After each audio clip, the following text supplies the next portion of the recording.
After independence in 1960, Somalia enjoyed a period of stability and was even labeled the Switzerland of Africa. But democracy did not last long. General Siad Barre seized power in a military coup in 1969, and his dictatorship ran for 22 years, backed by the United States and the Soviet Union.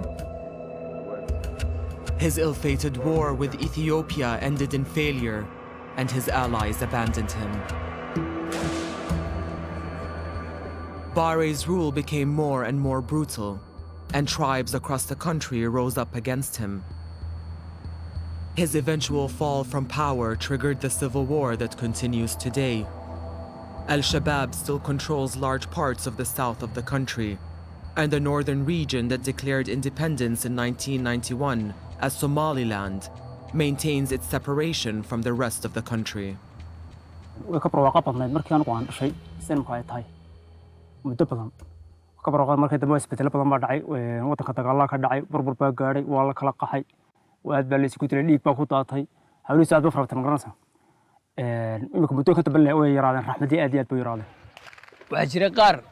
miinooyin dhul la dhigay la kacay baabuurtii ay wateen oo ku dhintay saa lagu waayo reero dhan waxa kale oo jirtay dadka hantidooda oo iyagoo la baxsanayo magaraysa wadamada jaarka ula talaabaya la boobayo laga qaadayay ayaa jirtay waxa jirtay beeraha dhul beernaa oo laga wada qaatay mashiinadii.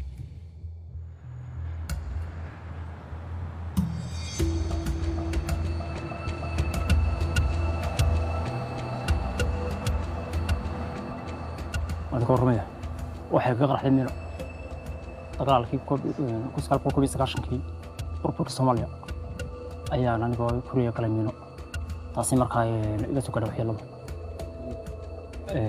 halkan Hargeysa airport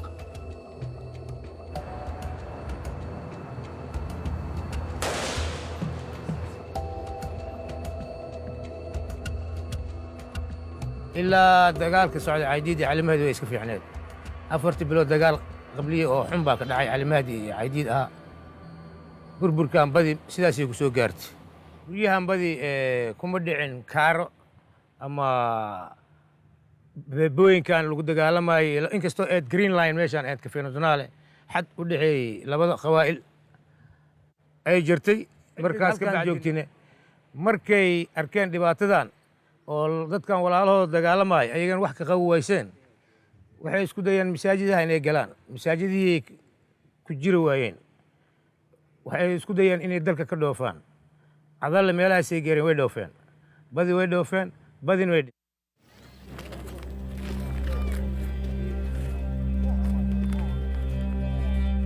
As the civil war dragged on, Somalis experienced violence and instability on a grand scale as the country's infrastructure collapsed.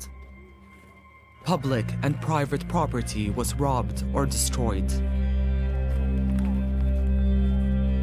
Hundreds of thousands of Somalis were affected nationwide, and they left the country as economic migrants or fled as refugees. At the time I was 5 years old, we had to flee our country immediately because of the war and came to Kenya, the refugee camps in the neighboring country of Kenya. And I knew, even though at such a young age, something was going on. You could hear, shootings, and you could see all these people traveling and trying to run away too. You hear the stories of the elders telling us about there was a civil war going on, people getting killed.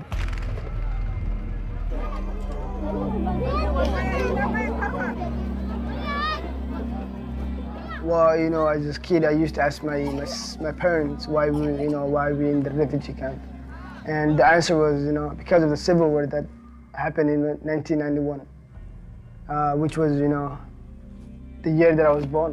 Life in the refugee camp was kind of hard, harsh, and kind of difficult, to live in.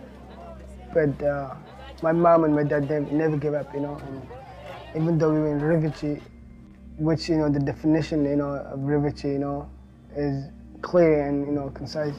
But as a young kid, I remember a little bit about it, which were getting up every morning, living in a small house, with with a big family. It was always a strange, thing to wake up every morning and see, your loved ones going through, harsh. So many people coming in every single day, and the pain and the tiredness and it was just not. It was just this dusty bowl of place where, I mean, it was just so hot and so dry and no trees. It was just sand everywhere. I remember that, and very small huts, and the family crams in to sleep at night because it gets cold at night too, even though it's hot during the day. I remember that just a lot of kids crying and a lot of people that are going back and forth and walking and talking loud. And there were the UN trying to give some food and some stuff, shelter, but it was not enough, and I just remember it being so crowded and really harsh and tough. Yeah.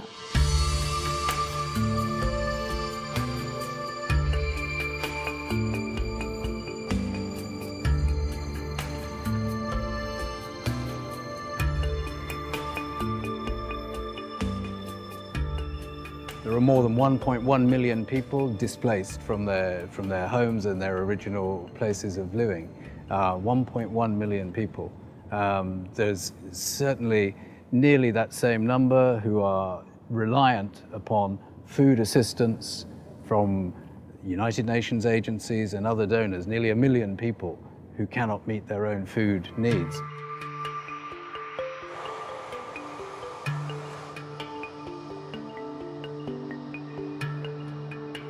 Until I arrived in 2013, our office was really based in Nairobi. Since then, we've been based in Somalia, and not just in Mogadishu. We have now offices across Somalia. The United Nations has about 1,500 staff working across Somalia.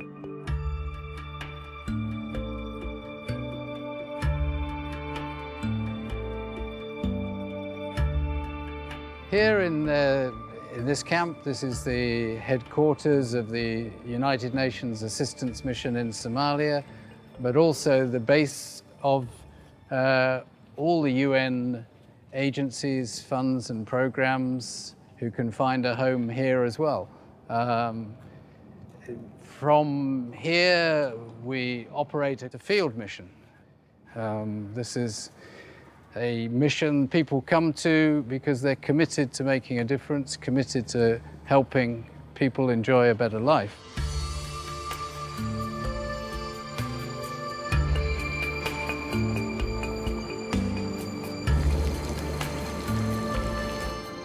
Somalia is a member of the Arab League, from which it receives aid and other support. But there doesn't always seem to be a clear plan for the support it provides, and the aid can sometimes find its way into the hands of opposing factions.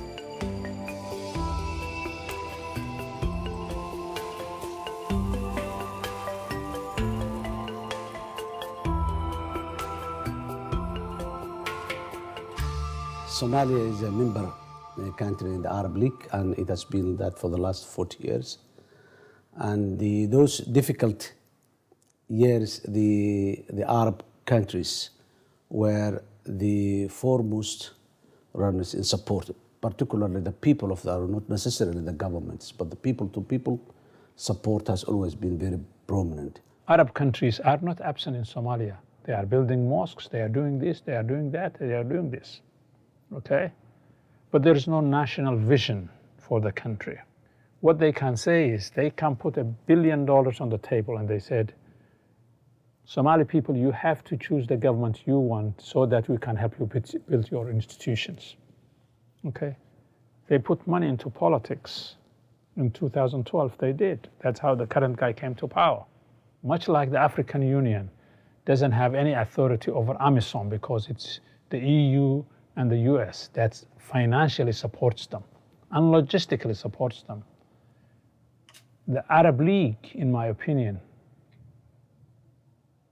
is almost an African Union that's powerless, but it has resources.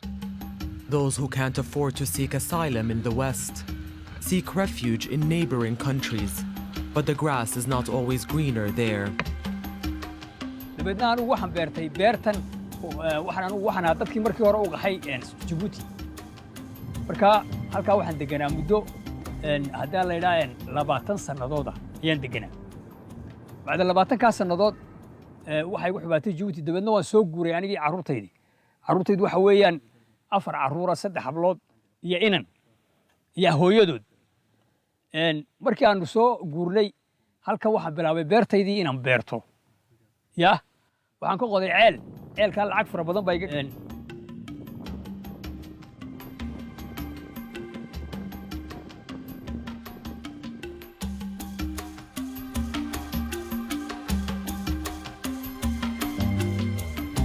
Ethiopia is now home to 4.6 million Somalis, and over 2 million more live in Kenya.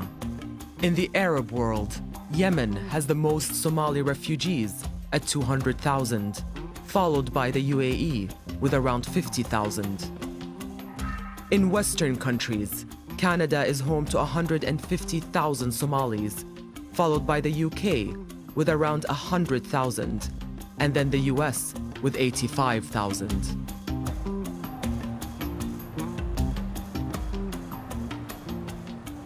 I was born in a city called Galkayo, like kind of like Texas in Somalia.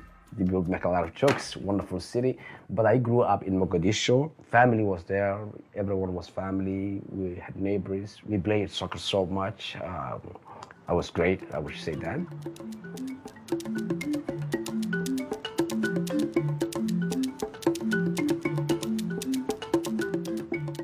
Somalia, I remember, is my elementary school, is my secondary school. It's the beautiful days where I used to go cinema, where I used to play football, where I used to go libraries, where when Somalia was Somalia, because there was a Somalia. I remember Mogadishu, and I remember the time when my family wanted to immigrate and leave the country. It was around the year 1987, and when my mother made plans to take me and my younger brothers and sisters out of the country. And the reason was because that was the beginning of the political strife or the end game, and we as a family wanted to stay together. And this was my mother's plan. And I remember speaking to my stepfather and him telling me that, you know, we're gonna go to a place called Europe, and that Europe is a difficult place to live.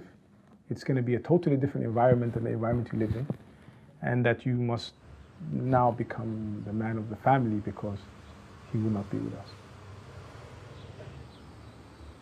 I fled from Somalia because my family was involved in politics. My dad spent years and years in jail, so are my brothers and some family members.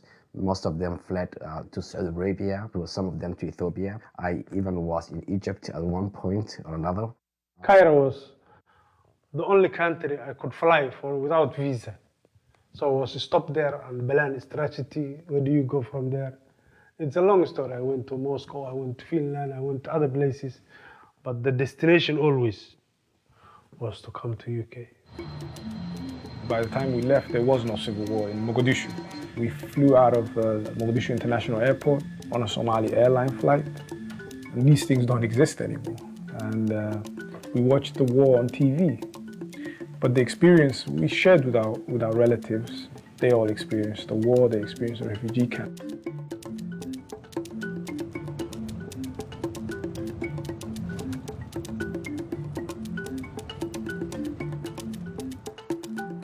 One of the first things that I remember when I first arrived in this country was how, you know, the roads are being built, and with all these cars, you know, crossing each other, and being from, you know, coming from a refugee camp where, you know, there's not even cars, you know, like maybe 2-3 cars that you'll see a day, was you know, was a big thing, you know. And I asked myself, how are they controlling, and the lights, you know, that control themselves. One of the things that, you know, that missed me. The very first moment, I think, was JFK, New York. It was just a big airport. We landed, and we had maybe about 45 minutes before we loaded, till we actually got into our new plane to Minnesota.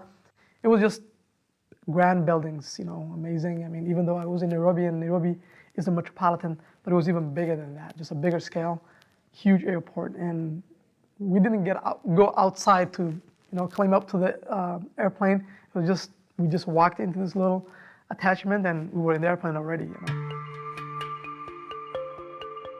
Meeting my brother-in-law and my sister and some other friends that came with them to give us a ride home. And the next thing I remember was the next morning. We looked out the window. It was magnificent. It was in May. It was beautiful. It was just, everything was green. Everything was like very new. The window of our apartment was right next to this little, hill. And I just remember looking out and seeing deer kind of walking about. And I was like, is that really deer? Asking, my siblings, and we were just looking at it in awe and, surprised.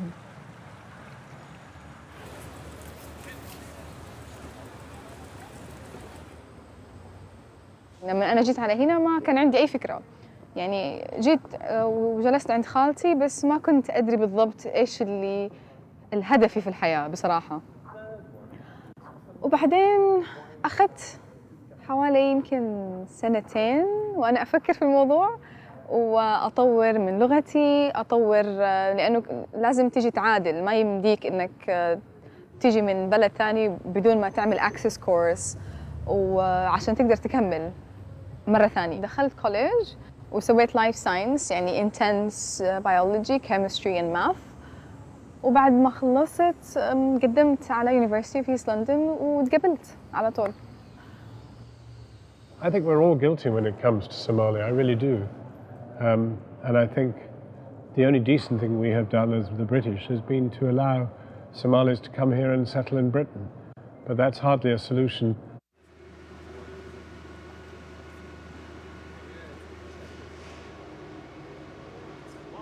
The Somali community in the UK has been in existence since long before even the state collapsed. The oldest Somalis came as sailors in the merchant marines at the end of World War II. But since state collapsed, then you've had the move of people into the country. And some are quite well integrated, and some are still struggling. But as a community, generally as a community, the Somali community is suffering, I think, quite a lot from a lack of integration, which is caused not just by their own kind of difficulties in learning the language or figuring out sort of so-called British life, but it's also about structural exclusions that are put in place. So it's very difficult for them to find jobs. It's very difficult for them to settle their immigration status. It can take years to actually gain citizenship.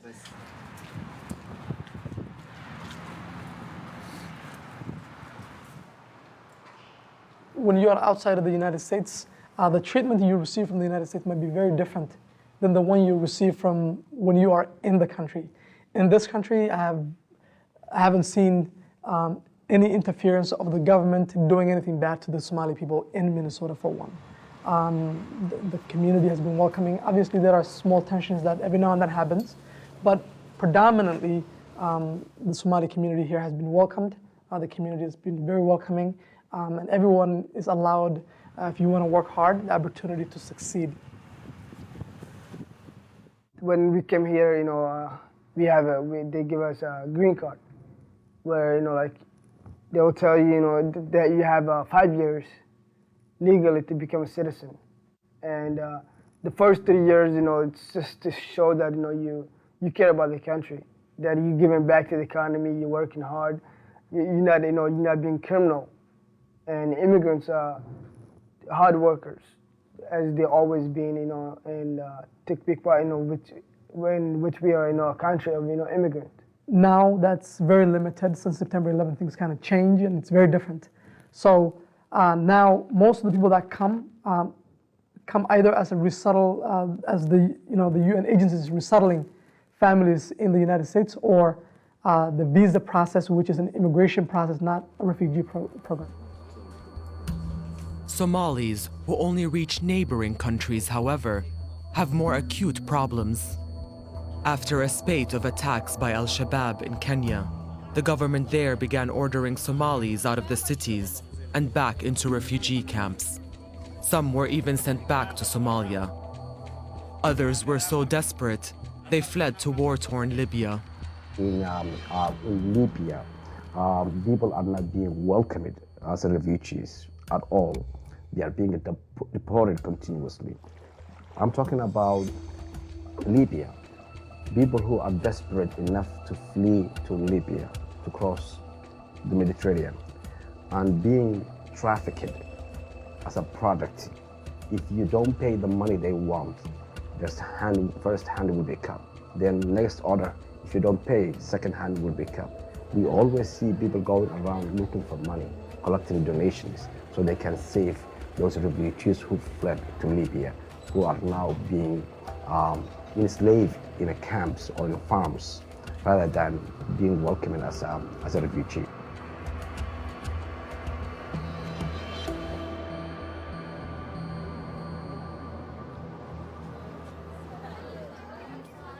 My experience was different.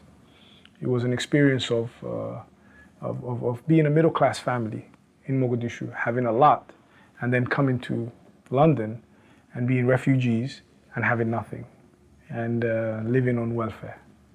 That was very traumatic.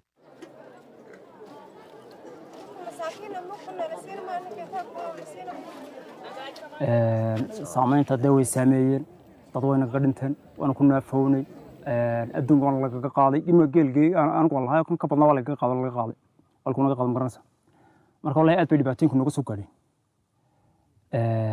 marka ma ka sikraatay wixii keenay dagaalka marka canugyar baan garanaysa laakiin saameyn badan buu nagu yeeshay aad iyo aad naftay maalkaba saameyn badan nagu yeeshay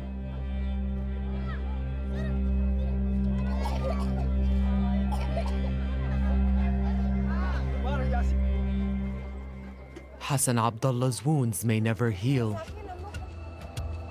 But coming up in part 2, Abu Kir Awalla does find redemption through his deeply personal campaign against the addictive drug, khat. waxaa igu dhacay waxaan bartay qaadka waxaan cunay qaad sababta waxaan arkay dadkii oo dhan oo cunaya waxaan is iri waa dhaqanka Soomaalidu ka mid yahay shaqo la'aan baan ahaa waan cunay 1 bil 2 bilood 3 sano 4 sano heer waxaan gaaray uu gaarsiiyo meeshii ugu hooseysay oo noloshayda gaar oo ah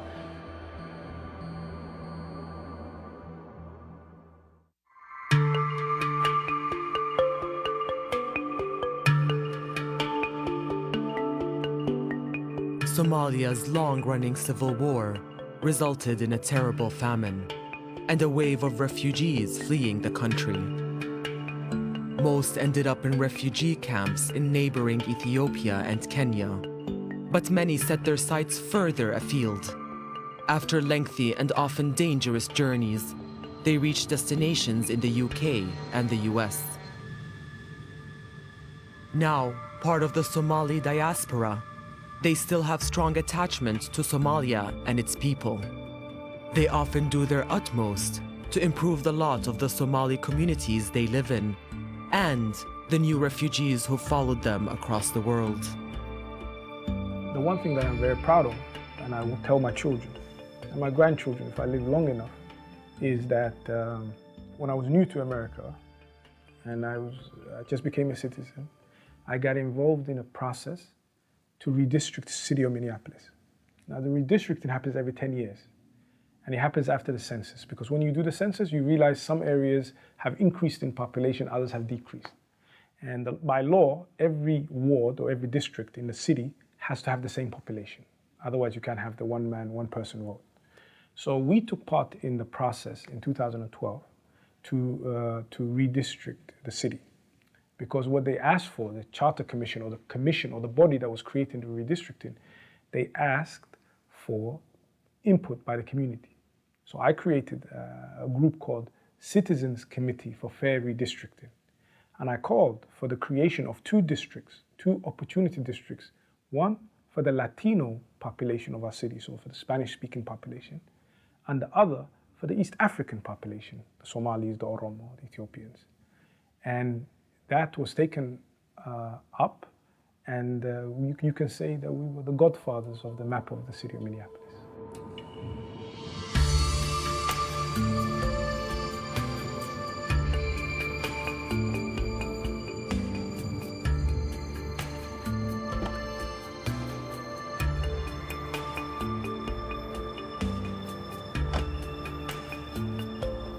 In 1996, I moved here from Washington, D.C. to work with the refugees I have seen in the camps, because I was a volunteer over there at some point for those few months I was there. So I knew the challenges that they will face here.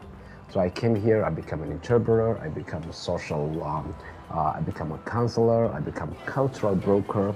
I would help Hennepin County or government agencies that provide services like Hennepin County Medical Center, courts, welfare services, human services. We would train them or help them get Somali-speaking personnel so they could address the issues that the new Americans were facing. And it's not really easy to be Black, Muslim, and immigrant. It's a package, so that means more work and more advocacy. I work with refugees and immigrants in my work, line of work.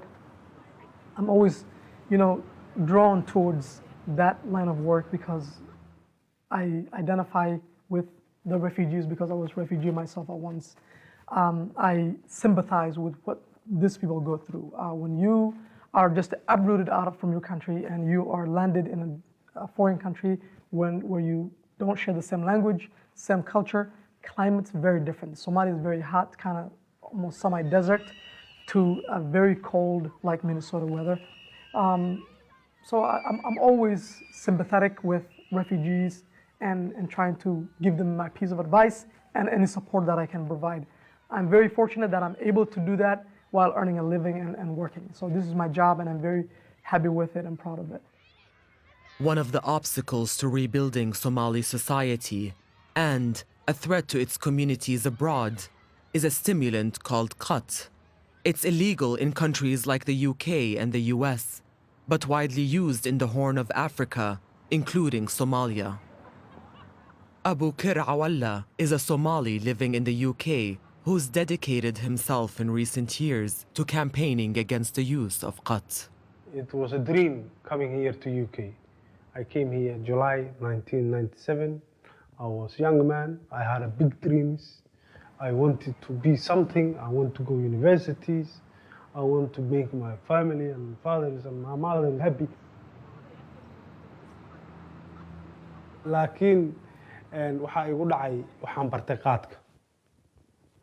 Waxaan cunay qaad. Sababta waxaan arkay dadkii oo dhan cunaya. Waxaan is iri waa dhaqanka Soomaalidu ka mid yahay. Shaqo la'aan baan ahaa. Waan cunay 1 bil, 2 bilood, 3 sano, 4 sano. Heer waxaan gaaray uu gaarsiiyo meeshii ugu hooseysay oo noloshayda gaar oo ah inaan masjid ku xirano tukan jirin oo shaqaysan jirin oo aanan xayi ahayn oo aanan habi ahayn oo aan qosli karin oo hankii iyo kalsoonidii buu iga qaaday 2014 baan iska joojiyay. The United Nations Development Program has highlighted that one of khat's biggest dangers is its use by young Somalis. 40% of Somalis chew khat, and 70% of those are under the age of 30. Khat's use has serious social and economic effects. Unofficial estimates say that Somalis spend as much as $1 billion a year on khat, while the average income per head in the country is only $600 a year.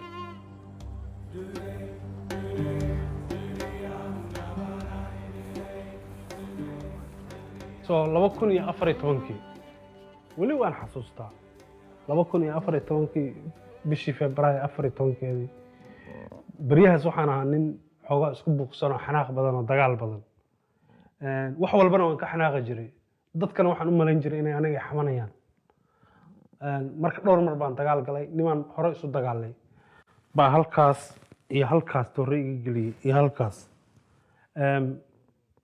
ambalaaska meesha igu yimid anigoo meel walba dhiig iga da'ayo afka qaad igu jiro ma sidaana rabta inaad ku dhammaatid ma sidaana ma this is it ma waxaanaad noqotay where is the boy biilkii big dreams ka lahaa habeenkaas waan ooyey I took wudu waan tukaday ilaahay baan baryey alxamdulilah. Whatever the actual figures, and despite the chronic economic and humanitarian situation in their country, Somalis undoubtedly spend millions of dollars a year on khat. So Abu Kir Awalla launched his Somalia Without Khat campaign in the UK. There is a place called Mini Mogadishu. Mini Mogadishu is used to be full of refugees. Refugees is where you sit down, men sit down, circle, and they're chewing gum, drinking a lot of tea, Coca-Cola, and talk about the problems, the walls, so many nonsense. Those days it was fun because I was in it. Now when I look back, it's rubbish. But it's a night, it's from late afternoon to whole night. You go next morning, your bones are aching, you have a severe headache, you're regretting, why did I go to sleep? Why am I doing this? And I've been doing that for 7 years. It's a circle of life, and when you get into it, the way out is very difficult.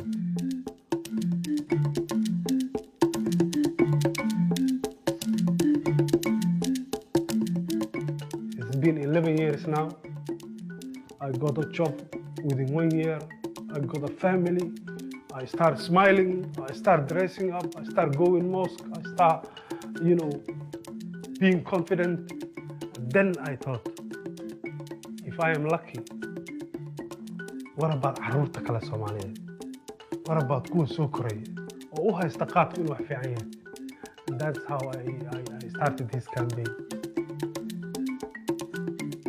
Awalla aimed to end the khat trade and its use in the UK. Despite fierce opposition from khat dealers, he succeeded in persuading the British government to ban the substance in June 2014.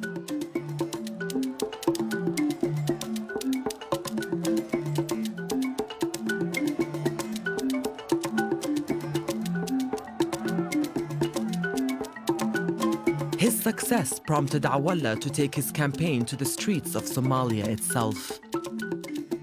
It took us 9 years, but we never stopped it. And every obstacle, we find a way. If you want a man who can give you your dreams, a man with a beautiful smile, a man who can make you happy, a man who can be a role model to your children, don't marry a man who chews khat.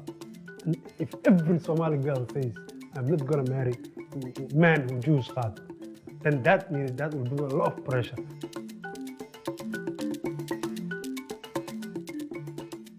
We purchase 430 million a year from Ethiopia. So it is a drug we have to minimize. Otherwise, it will, ruin our economy. And Somaliland can be out of poverty within 10 years. Yeah. Because we can save 116 million that's used for something that's not useful for the country. There are challenges, big problems in Mogadishu, in Puntland, drug dealers, multi-millionaires. Only in one day, Mogadishu, alone, 600 boxes of khat comes. Each box equals $450. With that money, almost 300,000 a day, someone who's collecting every day cash. If you say, I'm here to make you problem, he will hire anyone. And in Somalia, it's very easy. Someone will kill you for $500. Kenyans told me, you ruin our business in here. You are an economical terrorist to us. And if you go Somalia, we will shut you up. Another factor in rebuilding Somali society is tribalism. With the collapse of government, Somalis turn to their clans to fill the void. Tribes provide food, protection, and conflict resolution to many Somalis. But tribalism can discriminate against those outside the tribe, and can also extend beyond Somalia, Ethiopia, and Kenya into the Somali diaspora. احنا عندنا لغة واحدة تختلف اللهجات، بس نفس الشيء هنا في UK، يعني عندهم اللهجات تختلف من منطقة لمنطقة، بس عندنا ديانة واحدة، عندنا لغة واحدة، احنا كلنا شايفين، العالم كله شايفنا كشخص واحد، بس من ضمن الصومال نفسها في عندنا قبائل تختلف، فالقبائل هذه لها مكانات مختلفة. هذا الشيء اللي يخلينا نتضارب على مين يمسك السلطة. And in that culture includes genealogy, which can be both unifying and divisive at the same time, depending on how you use it. When the colonialists used it as a wedge to divide communities, it destroyed them. When Somalis used it in the old way of kinship and families that share a lot of things together, it brought them together. It's actually one of the reasons when I went to Somalia, I sat down, my family was telling me, don't go Mogadishu, are you crazy? Don't go Hargeisa, are you mad? Go Puntland and come back. You see, Puntland, I was born when I was a child. I grown up, I went to secondary, I grew up in Mogadishu. I know more Mogadishu than Puntland, but because of the current climate of the country, for my own safety, they were telling me that. My family, my mother had 6 children, I was the oldest. And we ranged from, I was 9 to 9 months or something like that. So our age group were quite, we weren't that much older than each other. And we had 2 different fathers. And we were from 2 different clans. And me and my mother are from 2 different clans. And that's what Somalis are. They are relatives, they're all relatives, they marry each other. They marry each other when the civil war was happening, So it's more of a political conflict than an economic or socio-economic conflict. It can be very divisive because you do get a lot of conflicts, arguments that can break out into conflicts between clans and sub-clans and sub-sub-clans. They almost endlessly divide. But also the clan is a wonderful form of insurance, because if I arrive in London and I'm from a particular Somali clan, I will find my Somali clan brothers and sisters, and they will look after me. If I don't have any money, they will give me money to maybe start a business, and maybe I'll pay it back. If I don't have anywhere to live, they will help me find somewhere to live. So they really, really look after each other. ilaa waqtiga 20 iyo dhowrkan sano oo burburka waddanka ku jiray iskaashatooyinka way shaqaynayeen. Midda kale waxa kalluumaysatada Soomaaliyeed waxay hiwaayad u leedahay ma lahan qabiil iyo iska horimaad iyo dhibaatooyin kama dhicin macnaha kalluumaysatada. Waxaad arkaysaa nin halkan ku dhashay Cabdicasiis ku dhashay inuu Boosaaso ka soo kalluumaysto oo xilligiisa ku soo qaato haddana soo noqdo maxay ahayd waddankiisa magaaladiisa uu soo noqdo asiga waxba la gaarsiin asan wax dhibaato ku dhicin.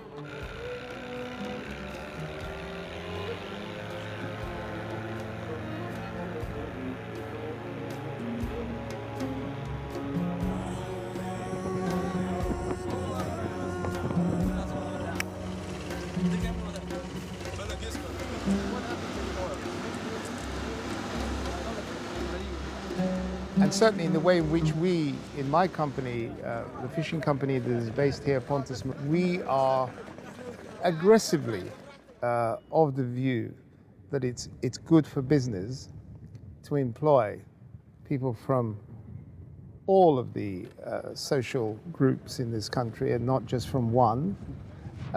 It makes for stronger business, stronger company, and greater prosperity.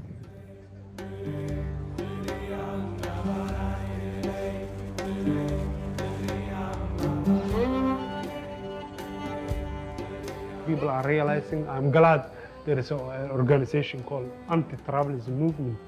They have a base here in London and America. They are based in Mogadishu, in Puntland, in Kalkayo, and they are going to schools and they are telling we are brothers and sisters.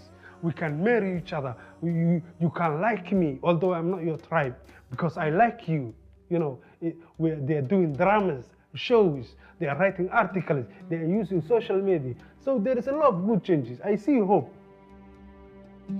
المنظمة هذه لما بدأت أنا تعرفت على الشباب عن طريق كانوا بيسووا زي الاجتماعات صغيرة إنه إحنا نبغى نبدأ شيء زي كذا. ما كان هدفهم الوحيد إننا نقضي على التعصب القبلي، بس إنه عشان يصير عندنا رول مودلز، عشان يصير عندنا ناس يعني يهتموا للقضايا الصومالية بكل نواحيها يعني، ومن ضمنها كان التعصب القبلي. فأنا ما ترددت، أنا يعني ما كنت من أوائل المشتركين، بس إنه دخلت وساعدتهم. بعدها بسنتين صار عندنا كنا نعمل إيفنتس في لندن، وبعدين رحنا بريستول، برمنغهام، يعني تنقلنا في أكثر من مكان هنا في UK، وبعدين صار عندنا شعبية أكثر مع الحكومة نفسها. قبل سنتين ديفيد كاميرون جاء عندنا، يعني صار في زي الترابط، فصار في سمعة كويسة من بين المجتمع الصومالي اللي موجود هنا. Some critics, however, accuse the movement of allowing itself to be used by the UK government to persuade Somalis to return home. I came back, I was there 6 months ago, and I cannot wait to go back. Miss in a sense of, you know, leaving there, my family, it's not time yet, but I would love to go there and do whatever I can to pay back my childhood memories, what Somalia has gave me, my free primary school education, my free secondary school education, my free uniforms and books, and you know, everything was almost free, government paid for. And I owe to Somalia to give back. And the best way I can is do what I do my best, which is the khat campaign.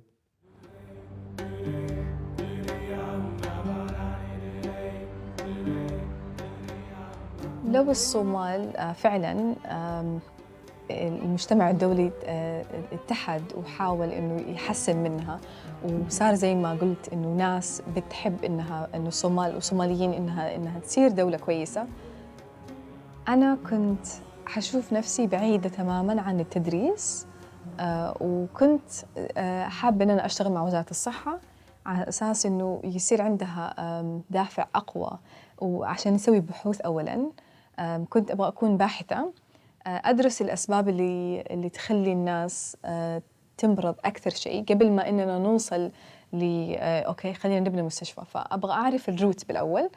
فانا شايفة نفسي كباحثة في الصومال في كل القرى، اعرف كل قرية ومشاكلها. ما ينفع اننا يعني نشوف على statistics صارت من 2000 حجرة زي ما يقولوا بالسعودية 1990 something، هذا آخر مرة صار في بحث طبي بالصومال. فإحنا محتاجين شيء عصري، شيء إنه نقدر إنه يعني كدولة إنه نبني من الأساس. فأنا شايفة نفسي لو رجعت الصومال كباحثة بالأول.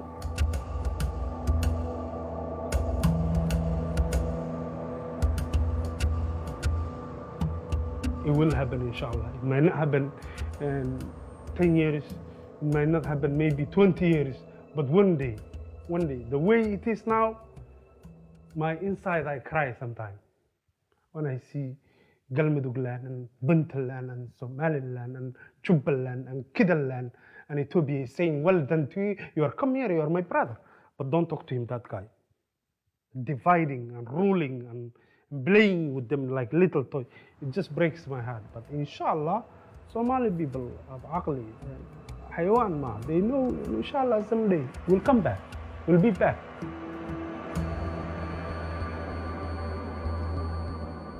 Somalis being very intelligent human being, very forgiving and very entrepreneurial.